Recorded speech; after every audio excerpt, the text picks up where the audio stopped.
Shine परिवार के आप सभी कस्टमर, सभी एसोसिएट, आप सभी को Rashid Naseem, chairman shine group का प्यार भरा नमस्कार। साथियों, एक रिकॉर्डिंग हमने बातचीत की आपको शेयर करी है। साथ में एक क्लाइंट है जिनका एक केस है, वो मैंने शेयर किया है। और इस केस को अगर आप देखेंगे ध्यान से तो इसके अंदर दो रसीदें दी गई हैं जिसमें क्लाइंट को बताया गया था कि आपके प्लॉट या आपकी पीआईपी जो है 2-2 लाख की हैं। 4 लाख रुपए उन्होंने दिया और उस 4 लाख रुपए के एवज में 2-2 लाख की रसीदें दी गई हैं और रसीदों में नीचे 2-3 फॉल्ट हैं। एक जगह पे लिखा है बैलेंस अमाउंट 2 लाख रुपए, यानी कस्टमर के अनुसार उनके एक एक रसीद 2-2 लाख की उन्होंने फुल पेमेंट कर दिया, यानी दो लोगों के लिए उन्होंने 2-2 लाख 4 लाख रुपए दिया, लेकिन रसीद में शो कर रहा है बैलेंस अमाउंट 2 लाख रुपए। फिर उसी के नीचे दिया गया हुआ है, अगर आप देखेंगे तो वहां पर प्लान के नाम के साथ दिया गया 2 लाख रुपए का प्लान। यानी एक तरफ यह दिखा रहा है इस रसीद के अंदर कि आपका प्लॉट 4 लाख रुपए का है और 2 लाख रुपए जमा किया गया इस प्लॉट के ऊपर और 2 लाख का बैलेंस दिखा रहा है। लेकिन उसके नीचे अगर देखेंगे तो your payment plan is Bhopal PIP 2 lakh, यानी ये लाइन ये कहती है कि जो आपका प्लान लिया है वो है भोपाल पीआईपी और 2 लाख का है। ये रसीद में ही कंट्रोडिक्टरी है कि ऊपर 4 लाख वैल्यू है, नीचे 2 लाख जमा है और फिर 2 लाख बैलेंस दिखा रहा है और फिर नीचे दिया गया कि आपका प्लान भोपाल पीआईपी 2 लाख का है। इसके साथ साथ एक रसीद में 2 लाख रुपए का कैश दिया गया है, 2 lakh only as booking amount paid by cash. अगर ये फुल सेटलमेंट है तो बुकिंग अमाउंट लिख करके नहीं आएगा।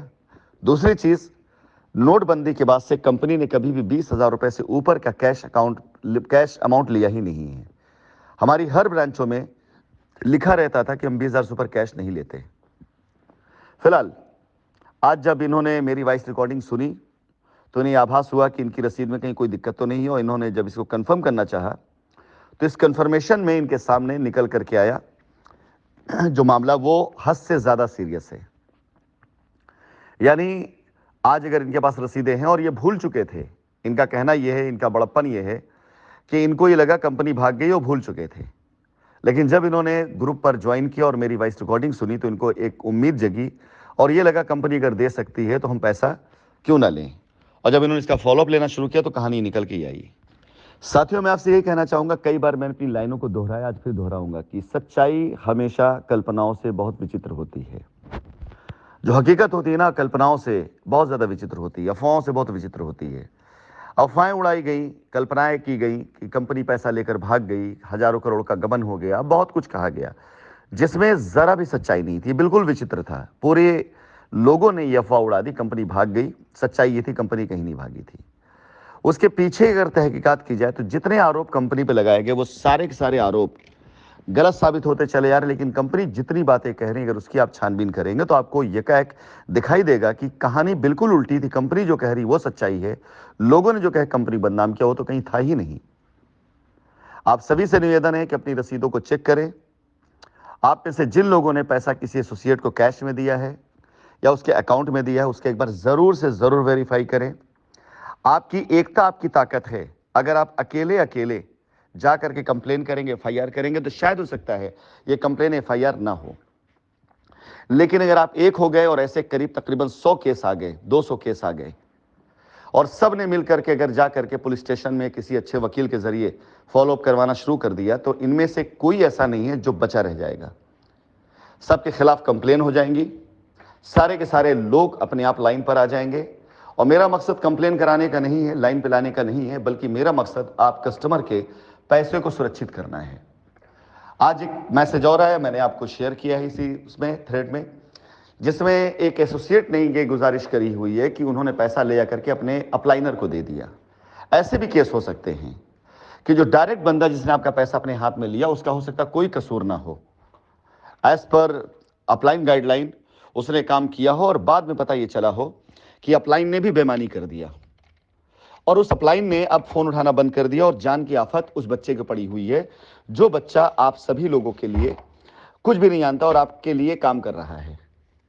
ऐसे कई केस सामने आए हैं जहां पर जो बेगुनाह है उसके खिलाफ एफआईआर कर दी गई हैं, जो लायबिलिटी उतार सकता था उसके खिलाफ एफआईआर की गई और जो गुनहगार हैं वो घर बैठे हुए हैं।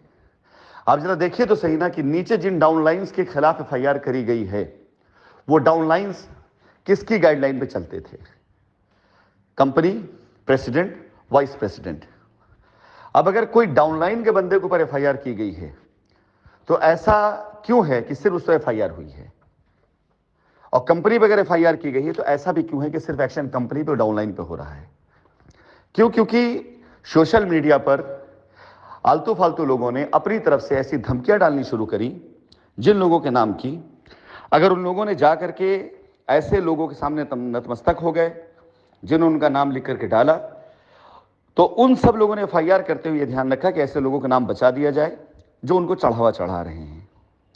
आप सभी कस्टमर बताना चाहूंगा, इस सारा का सारा मामला पैसे का है। ना तो इससे पहले किसी कस्टमर के हक के लिए कोई लड़ा है, ना इससे पहले किसी कस्टमर लायबिलिटी उतारने किसी ने प्रयास किया है। यह सारा का सारा प्रयास जब होना शुरू हुआ शशि बाला मैडम के नेतृत्व में, तो चीजें आपके सामने आनी शुरू हुई धीरे धीरे एक एक करके, और यही वजह थी बगैर सच्चाई जाने हुए शशि बाला मैडम को रोका गया, कोर्ट के अंदर रोका गया, फप्तियां कसी गई। लेकिन ये तो उनकी जिद थी, उनकी वीरता थी, और आप सब लोग का प्रेम और सहयोग था कि वो डटी रही, और आज सच्चाइयां खुल खुल करके आपके सामने आ रही हैं कि वास्तविकता क्या थी।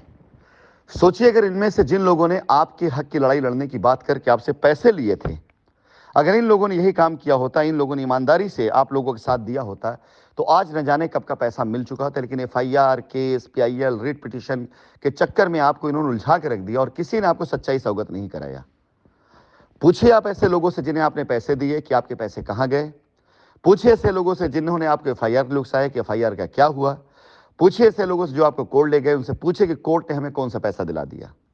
सवाल करिए ऐसे लोगों से और इकट्ठा होइए, इकट्ठे हो करके तैयारी कर लीजिए। अगले 15 दिन के अंदर अंदर जितने लोगों की तरफ से मुझे डिटेल आ जाएगी, वो लोग ये मान के चलें कि उन सभी लोगों के पैसे सुरक्षित करने के लिए जितने भी केस होंगे, एफआईआर होंगी या कंप्लेन होंगी, उसमें पूरी तरीके से अधिवक्ता हमारी तरफ से दिए जाएंगे, और कोई भी बंदा ऐसा नहीं हो जिसका 1 रुपए में खर्चा होने दूंगा। अधिवक्ता हमारी तरफ से दिए जाएंगे। इन सभी लोगों को माफ नहीं किया जाएगा, छोड़ा नहीं जाएगा इन लोगों को। और 15 अगस्त के बाद ये लड़ाई आपके अकेले रह जाएगी अगर आप इस मुहिम में साथ में नहीं आ रहे हैं।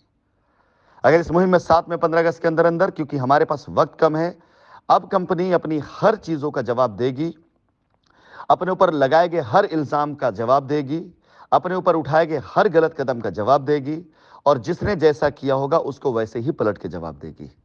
इसके लिए जो कुछ भी करना पड़े मैं करूंगा। मैंने अपने पूरी प्लानिंग के साथ में एक एक दाग धोने का और एक एक अपने ऊपर उठाए लगाए गए इल्जाम को साफ करने का मैंने संकल्प लिया है।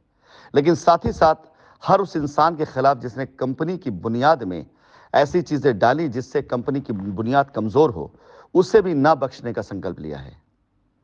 निवेदन करूंगा आप सभी लोगों से कि अगर आपको अपना हक पाना है तो अब आपको सचेत होने के साथ साथ सहयोग देना भी होगा, क्योंकि ऐसे लोगों का पैसा अभी तक असुरक्षित है। जैसे सोनी जी का यह पैसा कंप्लीटली असुरक्षित है, रसीद ही विवादित है। ये इस रसीद में ही इतने विवाद हैं कि ये अपने क्लेम को कभी नहीं खड़ा कर पाएंगे।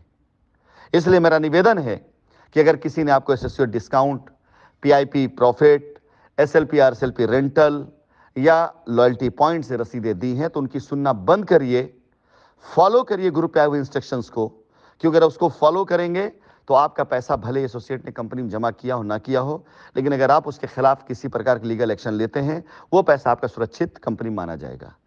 लेकिन अगर आप ये चाहते हैं कि आप दोनों तरफ दोनों की नीति पर चलें तो ये पॉसिबल नहीं है। आप ये उम्मीद करें कि कंपनी आपको दे दे, क्यों? क्योंकि एसोसिएट ने कह दिया कि चेक मिल गई, रसीद मिल गई, तो इसका मतलब पैसा जमा हो गया, तो आपको साबित करना पड़ेगा।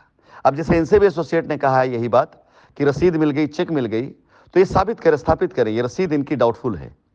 जब तक बेस नहीं खड़ा करेंगे आपकी पैसा आपके कंपनी में आया है, लीगली आप इस पैसे के दावेदार नहीं बन सकते।